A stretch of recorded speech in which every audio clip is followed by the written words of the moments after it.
My name is Stacy Tilney. I'm from the Salem Witch Museum, the communications director here for about 8 years now, come to think of it. But the museum's been here since 1972, and we're getting really close to our 50th anniversary. Prior to 1972, there really wasn't a place where you could go and investigate the Salem witch trials. At that point, this building, which is an 1845 Gothic church, was being put on the chopping block, I guess you could say. It had suffered some fires and some structural damage.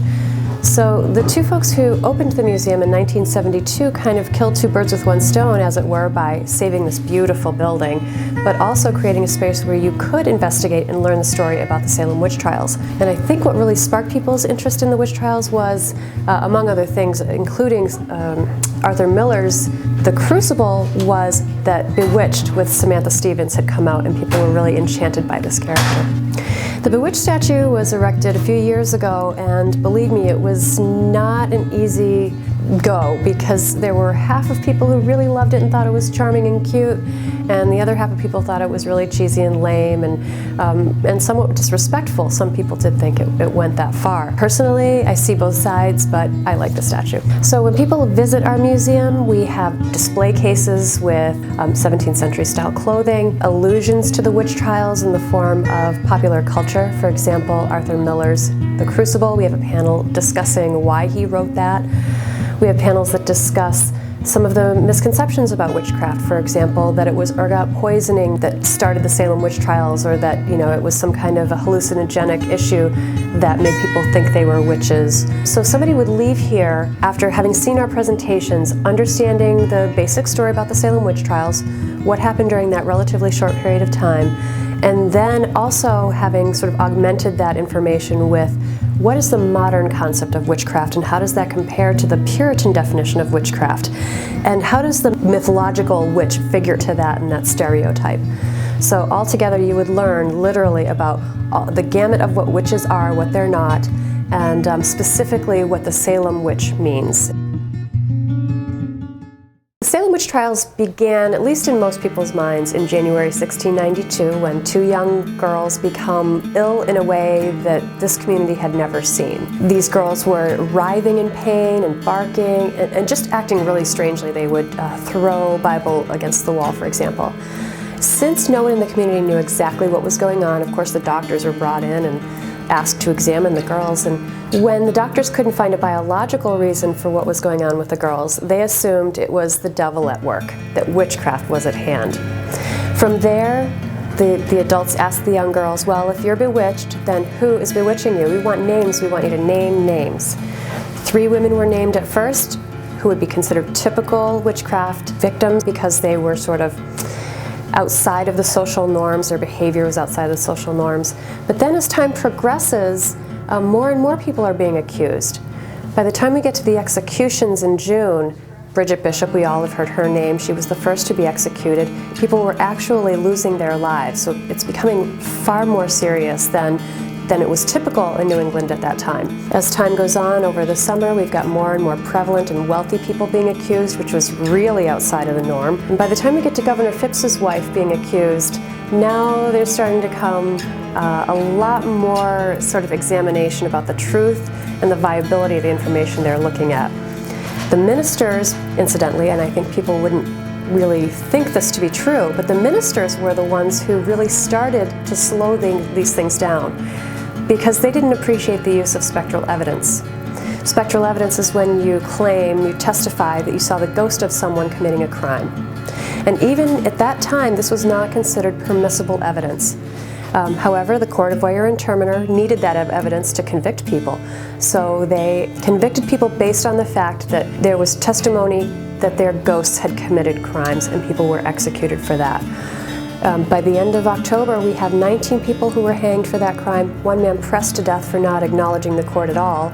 And I guess we could say fortunately it kind of ends more quickly than we imagine. But certainly, the loss of 20 lives is terrible. For sure, those Salem witch trials have left a mark on the community around here, not just in Salem town, but in Danvers, which was originally known as Salem Village, and other towns locally within Essex County, because it was all of these towns that were included in the roundup of people, including towns like Andover, or Salisbury. We even went as far as Wells, Maine to go get George Burroughs. So this actually has a more far-reaching tone than most people would expect. If someone wanted to investigate the Salem witch trials and visit historic sites, one could go to the Witch House, which was lived in by Jonathan Corwin, one of the magistrates. That's in Salem, in downtown Salem. One could also go to the Rebecca Nurse Homestead. That is in the town of Danvers, once known as Salem Village. And the Rebecca Nurse Homestead was lived in by the family of Rebecca Nurse, who, as you probably know, was hanged for witchcraft. There are 2 witch trial memorials, one located in Danvers and one located here in downtown Salem. As a Salem resident, a person who works in Salem, I love haunted happenings. I think it's really fun and vibrant. Of course, I hear a lot of folks who don't appreciate the crowds and mobs of people, and I can appreciate what that brings also, and that's sort of the downside to it. But considering that Salem, has a good deal of tourism, that definitely brings in money. It keeps small businesses afloat. It helps with tax dollars. But also it helps sort of get the story out. So even though people come here primarily in October for the purpose of being scared and investigating Halloween, you can't help learning about the Salem witch trials and this poignant lesson that we can take from that. So for me, haunted happenings is a highlight of the year. My name is Terry Colgren. I'm the owner and operator of Artemisia Botanicals in beautiful downtown Salem. We have been in business 18 years, and we're one of those people, actually all of us here, we get up and do what we love every morning, so it's a great thing. We sell 400 herbs, over 100 teas, over 75 essential oils, books, flower essences, soap supplies, incense. We have a lot of stuff. Like 1,000 other people before me, I kept feeling the draw to come to Salem. And how I got involved with witchcraft is very surprising, even to myself. I came up here to visit a cousin. She put us right to work volunteering for haunted happenings because they ran the Chamber of Commerce at the time. There was a book that was there, and I picked it up, and it was all about the religion of the craft and what the belief system is and the rules are and what you can do and what you can't do. And I went, oh my God, how did I get to be a witch? At that time there was a big influx, though I didn't realize it, of women going back to the old ways because it was empowering to women. It was about all the inner strength that you had to empower yourself. There is a God and a goddess. It's not just this man telling you, well, you got to do this. So women were looking at it and saying, okay. The Witch's Education, which I'm a director of, we do a little tent out in front of the store. It sounds tacky as anything, but we do little wands with children. The reason we did this, we started out, was because people would come to town, bring in their kids, and they just showed them the witches, the hocus pocus and everything. And so the kids are turned into mice, they're eaten, they're melted down so that they can make lotion for the witches to become beautiful, and they go screaming. They think we're horrifying. So what we try to do is, make wands with them and talk to them. And while they're sitting there, making wands and we're showing them how to use it, they learn that, no, we're not green. We look just like you do. And everybody feels comfortable. It used to be the biggest question we got was, and this was 20 years ago, what do babies taste like? Really? Are you kidding me? The black hat and the clothes don't bother me because ministers of most kinds wear black because it draws in information.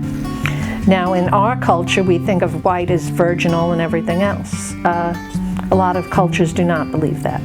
I don't have a problem with that. It's when they depict them as green-faced hags, because a lot of us are older. And as old as I'm going to get, I'm never going to turn green. I've heard different reasons for the green, just to make them look like they're more horrific or they're more demonized. Or it could be when cinematography came in, and this is right up your alley, when they got color, boom, they figured, how can we depict her a little different? We'll make her green. Because in the real Wizard of Oz, there was no green witch. Well, I like brooms. I like brooms a lot. They're actually a fertility, they're actually a symbol of fertility. That's why you give them to somebody with a new house, or if they're having a baby or anything like that. And most religions have something of that type. When Moses, he had his staff, the Pope's got his little thing with and the ankh. If I was going to cast a spell, now, to premise that first, I would have to say, we have two laws. Do what thy will and harm none. That means I can't do anything that's going to cause harm, unless I expect to get payback. And that comes threefold. That's the other part of the laws. So what I'm going to try and do is try to get what I want without sending them bad energy. So I don't like you. I don't, and your little dog, I don't like him either. So I figure I can kill you, or I can do whatever, or, you know, break both your legs in a spell, have you fall down, but I'm gonna get a lot of flack for that. We're very lucky in the craft. It teaches a lot about responsibility, and it's not like, the devil made me do it. Because first of all, we don't have a devil. We are taught that we are responsible for everything we say, do, and think. Because once you take responsibility, you own the bad stuff you do, and you own the good stuff you do. You can be proud of the good, and hopefully you'll straighten out your act and not keep doing the bad. You're hoping to go to that great cinematography school in California, and I make the spell to make it happen. And now all of a sudden, you get accepted to this great cinematography school, and you're gone. Now, when you're happy, you're a lot nicer person, and I get rid of you. So, one for me. That's one way. Somebody might say, oh, well, some people would just maybe cross their fingers and hope, or say a prayer to St. Anthony or Jude or whoever. It depends on what it is that you do to bring good into your life. And again, most people are nasty, mean, and vicious because they're angry or they're hurt. So send a little light their way, maybe it'll help. I think that despite the fact that the Salem witch trials is a tragedy, today modern people who live in Salem, whether they're modern practicing witches or not, embrace the story insofar as we respect that history can be learned from, and to that point we can talk about tolerance, and we can talk about how communities react when there's a lot of angst and anxiety and fear in that community. And I'm sure we can all point to periods in time, including the one we're living in right now, where anxiety leads to vitriolic conversation and some hysteria, for lack of a better word. So I think in terms of witch culture and modern witch culture, has it increased over time, particularly lately? I'd say absolutely. I think there's a combination of reasons why that's so. One is that our country is just becoming more and more open and tolerant of all walks of life, and so even those who may have been stereotyped in the past for being witches and that negative connotation don't feel that kind of stereotyping anymore.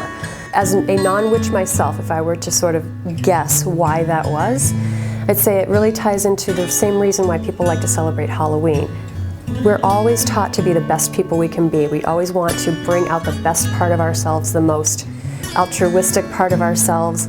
Halloween and this sort of alternative lifestyle, if you will, gives us an opportunity to explore and appreciate the parts of us that are not always so comfortable to face. So the macabre, or death, or something like that, which does not necessarily intersect with modern practice of witchcraft.